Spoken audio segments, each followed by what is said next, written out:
Welcome to शिशिर सरस बुली जीवा आम भुवनेश्वर पड़े शिशिर सरस देखा तो बाहर पूरा चकाचक थिला आ भितर को एंट्रीटा भी मस्त थिला। एंट्रीटा कर सारा पर भितरटा भी पूरा चकाचक थिला। आज्ञा कटक अपेक्षा भुवनेश्वर जी सब मेला बसे टिके परिष्कार परिच्छन्न रही थाए। आ मते से भुवनेश्वर टिके जीवाको भल लगे।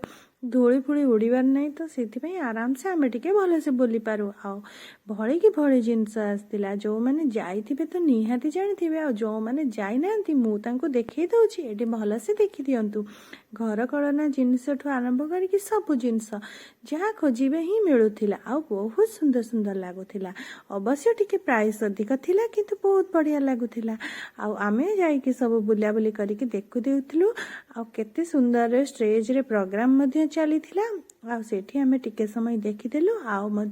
सबुतक स्टॉल बुलाबुली करके आमे आमर टिके फोटो फोटो उठेकी पुणी आमे आमर आसिलु। आपण माने गलेनी कि नहीं जदि जाइछंती मते निहाती कमेंट रे जणैबे केमिति लागिला कौन कौन किनिले सेठु। आ मो चैनल भल लागिले लाइक शेयर सब्सक्राइब करिया को जमारे भूलिबेनी। रहिली जय जगन्नाथ।